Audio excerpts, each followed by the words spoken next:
सभी बच्चों और अभिभावकों को मेरा नमस्कार। प्यारे बच्चों, आज की इस क्लास में आप सभी का स्वागत है। आज हम एक नया चैप्टर पढ़ने जा रहे हैं, आपकी हिंदी की पाठ्य पुस्तक का पाठ नंबर 2, जिसका नाम है फसलों के त्यौहार। तो बच्चों, फसल के बारे में तो आप सभी जानते हैं कि हमारे घरों में भी फसलें उगाते हैं। कौन कौन सी फसलें उगाते हैं वो आपको पता है। आज हम उसके बारे में यहाँ पे पढ़ेंगे।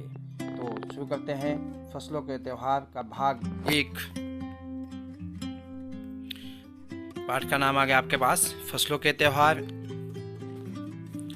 सारा दिन बोरसी के आगे बैठकर हाथ तापते हुए गुजर जाता है। कहाँ तो खिचड़ी के समय धूप में गर्माहट की शुरुआत होनी चाहिए, और यहाँ हम सूरज के इंतजार में आस लगाए बैठे हुए हैं। प्यारे बच्चों, ये इस पाठ की शुरुआत होती है कि यहाँ पे सब के सब लोग घर के सारा दिन बोरसी के आगे बैठकर अपने हाथ को ताप रहे हैं। तो बोरसी होता है बच्चों, यहाँ पे जो अंगीठी होती है उसको हम बोरसी बोलते हैं। जब ठंड का मौसम होता है तो हम वहाँ पे सभी लोग जो है इसके अंगीठी के आगे बैठकर अपने हाथ और पैरों को तापते हैं, और वैसे ही सारा दिन इनका गुजर जाता है। कहाँ तो खिचड़ी के समय धूप में गर्माहट की शुरुआत होनी चाहिए। तो यहाँ बात हो रही है कि जो खिचड़ी का समय है उसमें धूप के समय में उसकी शुरुआत होनी चाहिए, लेकिन जो आज का यह दिन है वहाँ पे सारा दिन सूरज के इंतजार में ही जो है कट गया है। यही आस लगाए बैठे हैं कि कब जैसे सूरज निकलेगा, कब जैसे सूरज निकलेगा। पूरे 10 दिन हो गए सूरज लापता है। तो बच्चों, यहाँ पे जो सूरज की बात हो रही है, मौसम ज़्यादा ख़राब बताया गया है कि 10 दिनों से सूरज जो है नहीं निकला है। तो 10 दिन से सूरज लापता है।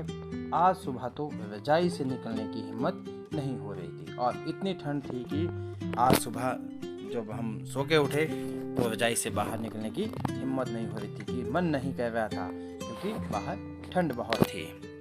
अब इन लाइनों में कुछ कठिन शब्द आए, उसको हम देखते हैं। शब्द और अर्थ। बोरसी का अर्थ होता है, मैंने ऊपर भी बताया, अंगीठी, जिसमें हम आग जलाते हैं और आग को अपने हाथ या पांव तापते हैं या सेकते हैं। तो आपके सामने देखो, यहाँ पे अंगीठी जो है कुछ इस तरह से है, बोरसी का फोटो दिया गया है। उसके बाद आगे चलते हैं। बाहर देखने से तो समय का अंदाज बिल्कुल नहीं हो रहा, लेकिन घर में हो रही चहल पहल अब पता चल रही है।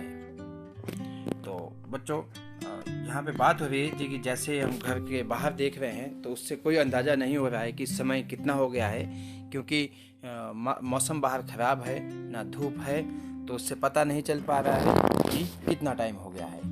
तो पता सिर्फ जो घर के अंदर लोग हैं उनकी चहल पहल से ही पता चल रहा है। चहल पहल मतलब जो लोग वहाँ पे घर के सदस्य हैं वो उठे हुए हैं, वो जगे हुए हैं, वो काम कर रहे हैं, उस चीज़ से ही पता लग रहा है। रह रह कर कानों में कभी चांपाकल के चलने और पानी के गिरने की आवाज़, तो कभी किसी के हाँक लगाने की आवाज़ आ रही थी।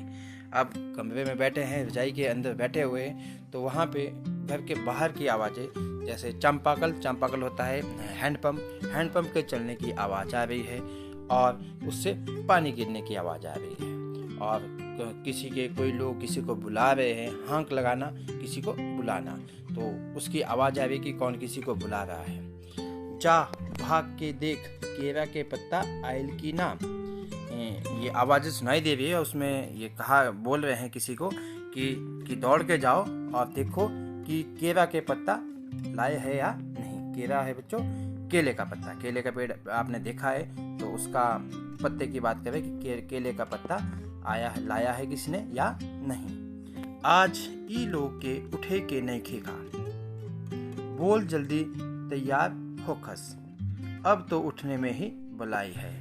तो ये घर के बड़े बुजुर्ग आवाज़ लगा रहे थे कि केले का पत्ता लाया है कोई या नहीं, और पूछ रहे हैं कि क्या ये लोग अभी तक उठे नहीं है, और बोलो इनको जल्दी से उठ जाओ। तो फिर वे सोचते हैं कि अब तो उठने में ही भलाई है। तो इस जो पैराग्राफ में इन लाइनों में जो कुछ कठिन शब्द आए उनके अर्थ मैं आपको बता देता हूँ। चांपाकल, चांपाकल होता है हैंडपंप।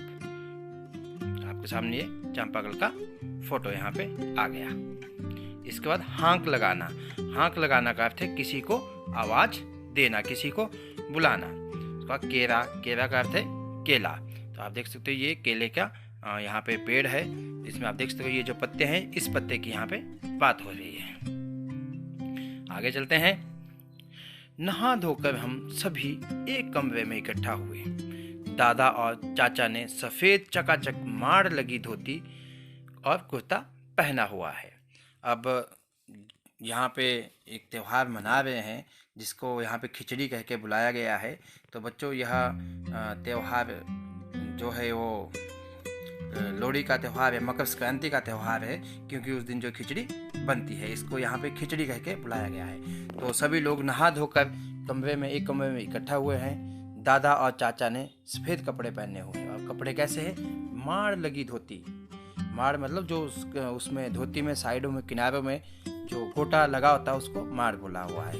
कुर्ता, धोती और कुर्ता पहना हुआ है। खिचड़ी में ऐसन ठाड़, जो खिचड़ी जो है, जो त्यौहार मैंने अभी भी बात बताई कि मकर संक्रांति या लोहड़ी का त्यौहार है, तो उसमें ऐसन ठाड़, ठाड़ का मतलब यहाँ पे ठंड से है कि इस खिचड़ी में तो बहुत ठंड है। पहले कबू ना देख रही, सारा दे कनकना देता, कि पहले इतनी ठंड कभी, आज से पहले कभी खिचड़ी में ऐसी ठंड या जो है नहीं देखी है, जिससे कि सारा शरीर जो है कनकना दिया। कनकना का मतलब ठंड से कांप रहा है, सारा शरीर कांप रहा है। पापा ने कहा शायद आज धोती में उन्हें ठंड कुछ ज़्यादा लग रही है। अब इसमें आए कुछ कठिन शब्दों को देखते हैं।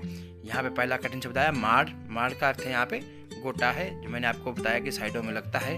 ठाड़, ठाड़ का अर्थ है ठंड, बहुत ज़्यादा ठंड होना। और देह, देह का अर्थ है शरीर, जो हमारा शरीर है। और उसके बाद आ गया कनकना। कनकना मतलब ठिठुरना, बहुत ज़्यादा ठंड से ठिठुरना। आगे चलते हैं। आगे आ गया सामने मचिया पर खादी की सफ़ेद साड़ी पहने हुई दादी बैठी थी। सामने मतलब जो कमरे की बात हो रही है, वहाँ पे मचिया का अर्थ एक छोटी सी चौकी जिसको बोलते हैं, एक छोटे से जो बैठने के लिए उसका प्रयोग किया जाता है, उस पर दादी बैठी हुई थी। आज दादी ने अपने बाल धोए हैं, झक सफ़ेद सेमल की रुई जैसे हल्के फुल्के बाल। तो दादी ने अपने बाल धोए हैं, जिस दादी के बाल सफ़ेद है वो इतने सफ़ेद लग रहे हैं जैसे सेमल की रुई। सेमल एक पेड़ का नाम है, और उसमें जो रुई, उसमें जो फल होता है, जब वो फल पक जाता है तो उस फल के अंदर से रुई निकलती है। तो उसकी तरह दादी के यहाँ पे बाल लिख रहे हैं। गौर से देखने पर भी एक काला बाल नजर नहीं आता, बिल्कुल धुली धुली सी लग रही है दादी। उनके सामने केले के कुछ पत्ते कतार में रखे हैं, जिस पर तिल, मीठा मतलब गुड़, चावल आदि के छोटे छोटे ढेर पड़े हुए हैं। हमें बारी बारी से उन सभी चीज़ों को छूने और प्रणाम करने के लिए कहा गया। जब सब ने ऐसा कर लिया तो उन सभी चीज़ों को एक जगह इकट्ठा करके दान दे दिया गया। तो बच्चों इसमें जो खिचड़ी जो त्यौहार मना रहे हैं लोहड़ी का, तो वहाँ दादी के सामने सभी जगह कुछ पे केले के पत्तों के ऊपर कुछ में तिल, गुड़ और चावल रखे हुए हैं, और सभी हम पूजा की तरह वहाँ पे प्रणाम कर रहे हैं। और उसके बाद जो है इन सभी चीज़ों को जो है दान दे दिया गया। इसमें कठिन शब्द जो आए वो है मचिया। मचिया होती है छोटी चौकोर चौकी, आप यहाँ पे देख सकते हो मचिया का फोटो। इसके बाद सेमल। सेमल होता है, ये पेड़ का नाम है, मैंने अभी भी बताया। आप यहाँ देख सकते हो ये सेमल का टहनी है, और यहाँ पे एक कच्चा फल ऊपर बताया गया है। इस कच्चे फल से सब्जी भी बनती है, और जो पका हुआ फल है वहाँ देखो रुई की तरह निकल रहा है, तो ये सेमल की रुई है। आगे चलते हैं। आज तो अप्पी दीदिया बुरी फंसी, ना तो चूड़ा दही ही पसंद है और ना ही खिचड़ी, पर आज तो फरमाइशी नाश्ता नहीं चलेगा। आज जो त्यौहार है, इस त्यौहार में खिचड़ी बनती है, इसलिए दीदी जो है अब फंस चुकी है, क्योंकि उनकी पसंद का चूड़ा दही नहीं बना है और ना ही उनका फरमाइशी नाश्ता बनेगा। उन्हें दोनों ही चीज़ें खानी पड़ेगी। आज खिचड़ी जो है, खिचड़ी खाने के बाद सभी ने कया से आए तिल, गुड़ और चीनी के तिलकुट के को बड़े चाव से खाया। अब आपके सामने यहाँ पे कठिन शब्द आ गए। कठिन शब्दों में अगर फरमाइशी नाश्ता, फरमाइशी नाश्ता होता है इच्छा अनुसार भोजन।